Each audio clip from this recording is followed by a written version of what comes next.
नमस्ते नमस्ते प्रणाम। मैं हूं आपकी वंदना और स्वागत करती हूं पूजा जौनपुरिया के चैनल पे आप सभी का। पूजा दीदी के चैनल पे एक प्यारा सा गारी गीत लेके हैं, भक्ति गारी गीत है। आप लोगों को कैसे लगा कमेंट में बताना। हालांकि ये गीत आप लोग बहुत पसंद करते हैं और ये गीत बहुत अच्छा है। जब लड़का खिचड़ी खाने बैठता है तब ये गीत गाया जाता है हमारे यहाँ।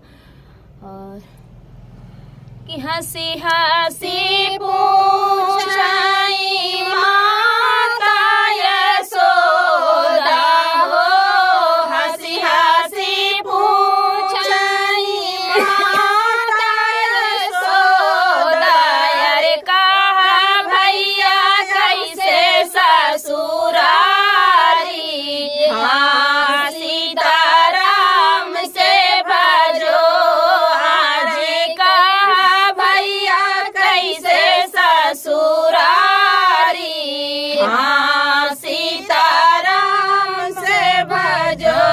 सासू से सरहज माई अधिक प्यारी हो, सासू से सरहज माई अधिक प्यारी, अरे सारावा बड़ाया अभिमानी, हाँ सीताराम से भजो हाजी, सारावा बड़ाया अभिमानी, हाँ सीताराम से भजो। नावा महीना बेटा मोरी को खिजाला हो, नावा महीना बेटा मोरी को खिजाना, अरे कबहू ना किहला बड़ाई, हाँ सीताराम से भजो, अरे कबहू ना किहला बड़ाई, हाँ सीताराम से भजो।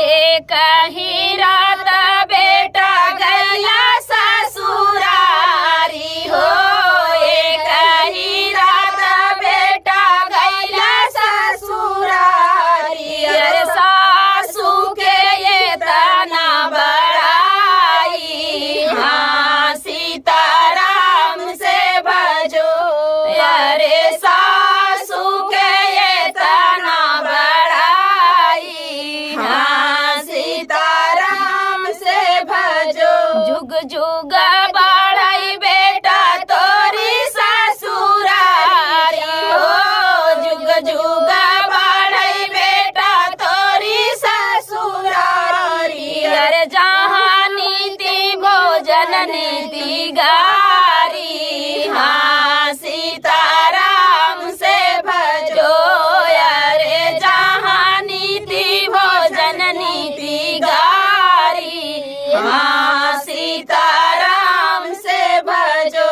हंसी हंसी पूछाई माता यशोदा हो, हंसी हंसी पूछाई माता यशोदा, अरे कहा भैया कैसे ससुरारी, हाँ सीताराम से भजो, अरे कहा भैया कैसे ससुरारी, हाँ सीताराम से भजो।